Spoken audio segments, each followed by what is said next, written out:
Viewers, আপনাদের সকলকে আন্তরিক প্রীতি ও শুভেচ্ছা জানিয়ে শুরু করছি আজকের নতুন একটি পর্ব। আশা করছি পর্বটি আপনাদের ভালো লাগবে। তো পর্বটি প্রথম থেকে শেষ পর্যন্ত দেখার অনুরোধ করছি। তো আজকের এই পর্বে থাকবে আমি আমার মেয়ে এবং আমার প্রিয় ছাত্রী প্রাপ্তিকে নিয়ে একটু ঘোরাফেরা করেছিলাম বিকেলে, আর অর্ণেশ্বর ইউনিভার্সিটিতে গিয়েছিলাম। তো সেখান থেকে এসে একটু কেনাকাটা করেছিলাম, সেই সব কিছু আপনাদের সাথে শেয়ার করব বলে ভিডিও ধারণ করেছি। তো চলুন ভিউয়ার্স, আমরা ভিডিওটি প্রথম থেকে শেষ পর্যন্ত দেখি। তো ইতিমধ্যে দেখতে পাচ্ছেন আমরা হাতির ঝিলে আছি। তো ওভারব্রিজের উপরে বেশ ভালো লাগা অনুভূত হয়েছে, সেখান থেকে একটু ভিডিও ধারণ করেছি। তো দেখুন, প্রাপ্তি আমার খুব প্রিয় ছাত্রী ছিল, এখনও আছে, ভবিষ্যতেও থাকবে। ও আমার শুধু ছাত্রী না, ও আমার মেয়ের মতোই। ওকে পেয়ে আমার কী যে ভালো লেগেছে। আসলে ওর উপরে ভরসা করে অন্বেষাকে এখানে দেওয়া, জাস্ট ও আছে বলেই আমার একটা প্রধান শক্তি হিসেবে ও আমাকে হেল্প করছে, অন্বেষাকে হেল্প করছে, এবং ওর সাথে কাটানো সময়গুলো খুব ভালোভাবে উপভোগ করেছি। আর অন্বেষাও প্রাপ্তিকে খুব ভালোবাসে। প্রাপ্তিকে পেয়ে ওর বড় বোনের মতো করে খুব আমরা করছি, মজা করছিলাম। তো প্রাপ্তি আবিরকে হাই বলছে, কারণ আমি বলছিলাম আবিরের কথা, সেই জন্যই। আর বিকেলে যে সোনাঝরা রোড ছিল সেটা আসলে অত্যন্ত চমৎকার এবং ফলপ্রসূ ছিল, কারণ আমরা ওভারব্রিজের উপরে উঠতে একটু হাঁপিয়ে গিয়েছি। আর উপরে উঠেই বিকেলের যে সূর্যাস্তের যে নীল আভা, লাল আভা, সত্যি চমৎকার একটা পরিবেশ তৈরি হয়েছে। এবং যে বর্ণালী ছটা ছিল সূর্যের মধ্যে, সত্যি আমার কাছে ভীষণ ভালো লেগেছে। এই সময়টুকু ভালোভাবে অতিবাহিত করতে পেরে আমার কাছে তো বেশ লেগেছে।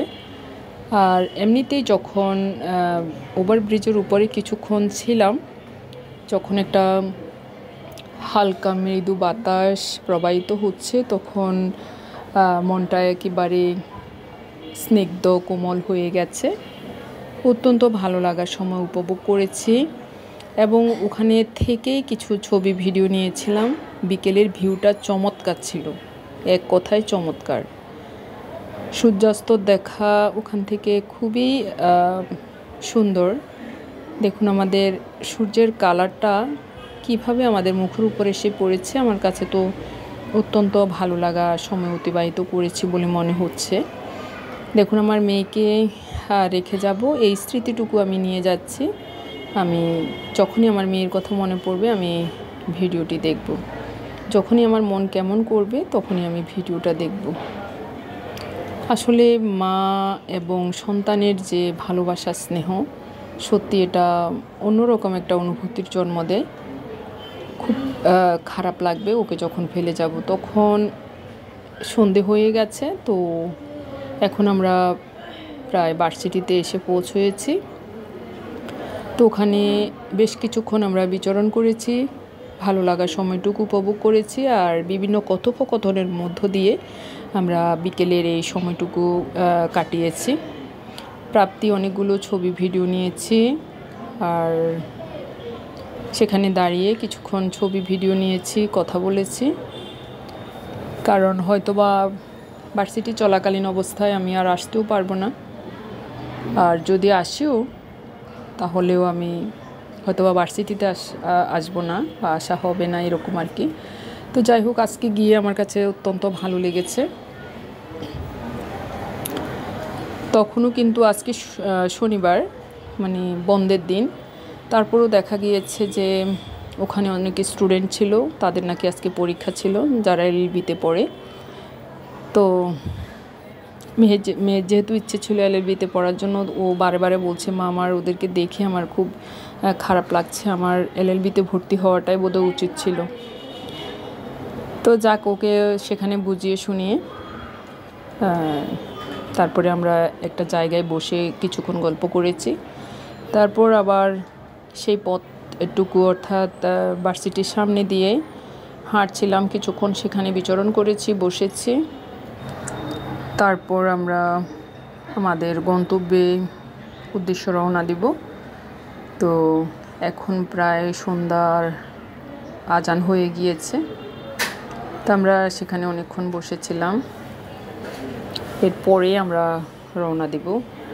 আর যেহেতু আজান হচ্ছিল সেজন্য প্রাপ্তি নিজের মতো করেই আছে, আমি আমার মতো করে আছি। সেখানে একটু ভিডিও ধারণ করেছি আর ভার্সিটির সামনের এরিয়াটা একটু নেওয়ার চেষ্টা করেছি, কারণ এই সময়টুকু সত্যি হয়তোবা এভাবে করে আর পাবো না। তো এই জন্য আমি একটু ভিডিও নিয়েছিলাম। এরপরে আবার সেই রাস্তা ধরেই চলে আসব। এখন সন্ধ্যের পরে দেখুন ভিউটা অত্যন্ত চমৎকার। বিকেলের ভিউ আর এখনকার ভিউয়ে কিন্তু অনেক তফাৎ হয়ে গেছে। দেখুন বর্ণালীর ছোটা, লাল বর্ণালীর ছোটা আকাশে দেখা যাচ্ছে। তো সেটুকু ভিডিও ধারণ করেছি আর রাস্তার দুদিকে একটু ভিডিও নিয়েছিলাম। এখন দেখুন অন্ধকার হয়ে গিয়েছে, তাও দিনের আলোর মতোই লাগছে। আর চারদিকের পরিবেশটা অত্যন্ত চমৎকার, একটা মৃদু বাতাস প্রবাহিত হচ্ছে, বেশ ভালো লাগছে। তো আমরা নিজের মতো করে আবার সেখানে কিছুক্ষণ বসেছিলাম। তারপর ওদিকে আর কোনো নাস্তাই খাওয়া হয়নি। এরপরে আমরা একেবারে রিক্সা নিয়েই আমরা একটা আরএফএলের দোকানে চলে গিয়েছি। সেখানে অন্বেষার জন্য কিছু কেনাকাটা করব। তো একটা ওয়ারড্রপ নিব, তো আর একটা সেলফ নিব ভাবছিলাম। তো দেখছি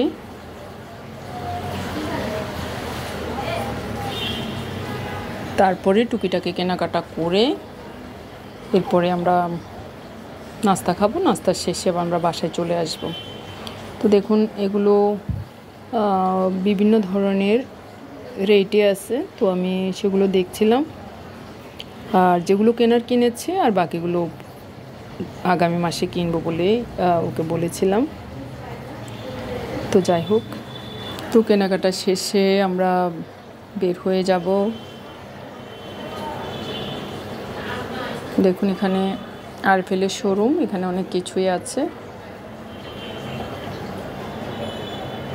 তো ও খুন্তি কিনেছে, তারপরে সাবানদানি কিনেছে, এরকম ছোটোখাটো অনেক জিনিস কিনেছে। তারপরে আমরা বাসায় চলে আসব। তো দেখুন ইতিমধ্যে অন্বেষার কেনাকাটা প্রায় শেষ পর্যায়ে আছে। আর কিছু কিছু কেনাকাটা আমরা নোয়াখালী থেকে করে নিয়ে এসেছি, আর যেগুলো বাকি আছে সেগুলো আস্তে আস্তে করে 2 দিন পর্যন্ত আমরা কিনেছি। এরপরে ওদেরকে এখানে নাস্তা করালাম। নাস্তা শেষে আমরা আবার একটা অটো নিয়ে তো বাসার উদ্দেশ্যে রওনা হয়েছি। আর প্রাপ্তির বাসার দিকে চলে গিয়েছে। তো এখন দেখুন পথে এসে অনু আমাকে বলছে, মা তুমি চিনবে? আমি বলছি আসলে তো আমি চিনবো না। বলে তাহলে তুমি একটু ভিডিও নিয়ে নাও, তাহলে তুমি বুঝবে যে কিভাবে আমরা যাচ্ছি। তো দেখুন এখন আমরা 6 নম্বর রোডে আসব। তারপরে তো আমি সেই পথটুকুই ভিডিও ধারণ করেছি যেটুকু আমার অপরিচিতর মধ্যে ছিল। তো এখন ভিডিও ধারণ করে একেবারে আমরা বাসার কাছে এসে নেমে যাব। এরপরে এখানে আবার দোকান আছে, তো সেখান থেকে কিছু কেনাকাটা করেছি। এই যে বিভিন্ন ধরনের নাস্তার আইটেমগুলো বা পেঁয়াজ, কাঁচামরিচ, ধনেপাতা, তারপরে গাজর, এগুলো সব কিনেছি, শসা, সবগুলো কিনে এখন আমরা একেবারে বাসার সামনে নেমে যাব। তো ইতিমধ্যে আমরা বাসার সামনে চলে এসেছি এবং অন্বেষা আগে নেমেছে। এরপরে আমরা বাসায় উঠে গেছি। তো ভিউয়ার্স, আজকের এই ভিডিওটি আপনাদের কেমন লেগেছে? যদি একটু ভালো লেগে থাকে লাইক, কমেন্ট, সাবস্ক্রাইব করে আমার পাশে থাকবেন। ধন্যবাদ সকলকে।